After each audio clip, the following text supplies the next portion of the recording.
My name's Lonnie, and I'm about to fly a little bit. Let's go. We'll begin with one very common idea that's built into our common sense, which is that the world, the physical world, consists of two aspects, respectively form and matter.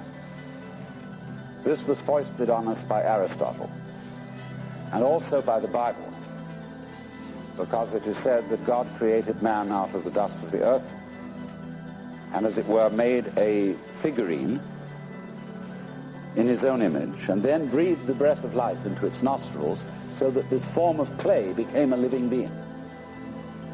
And so underneath that lies the notion that everything material is made of some sort of basic stuff, like clay is the basis of pots. And for centuries, scientists, philosophers wanted to know, what is that stuff? What are we made of? Now look here, a carpenter makes tables out of wood, and a potter makes pots out of clay. But I ask you, is a tree made of wood? Obviously not. A tree is wood. It's not made of it. Is a mountain made of rock? Obviously not. It is rock. See, our language contains innumerable ghosts.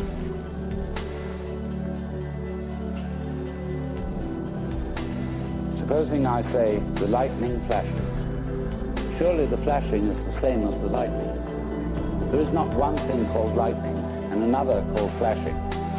The lightning is the flashing. It is raining. What is this it that is raining? The rain. I can make a noun out of a verb any time by turning it into a gerund. So we populate the world with ghosts, which arise out of the structure of our language,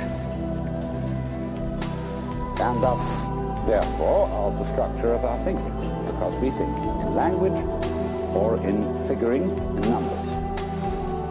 And so it's an intensely fascinating investigation to find out what are the hidden assumptions that underlie language and figuring. In other words, language and mathematics. And here is this basic assumption, you see, that is almost with us all. It comes again and again into our everyday speech, that form, pattern, organization, organisms are made of something. As if there were some inert, primordial, and of course stupid stuff which had to be put into shape by an energy and an intelligence other than the stuff. Like the intelligence of the potter shapes the clay. So therefore, we have a basic picture of the world in which everything is being pushed around. There's a boss. There's somebody in charge who is different from what that somebody is in charge of, and puts everything into shape, because our common sense does not allow that things shape themselves. Very odd. In Chinese, the word for nature is ziyang, which is that which is so of itself, the spontaneous.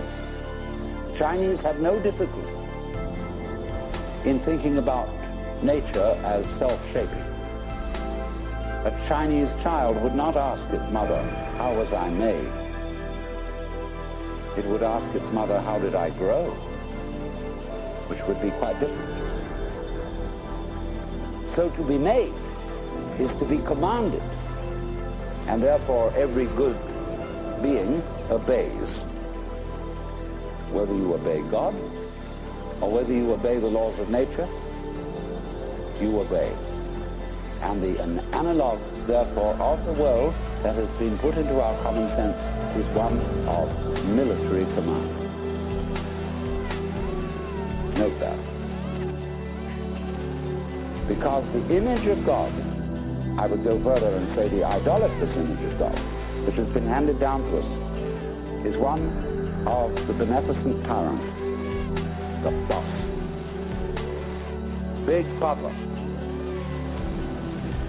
So then, when our physicists started to find out what stuff was, they went into it and examined it with ever more minute instruments. They first started cutting up things with knives and cutting them smaller and smaller and smaller until the particle that they wanted to dissect was exactly the same width as the edge of the knife. And so they got an atom. And that word in Greek, atomos, means the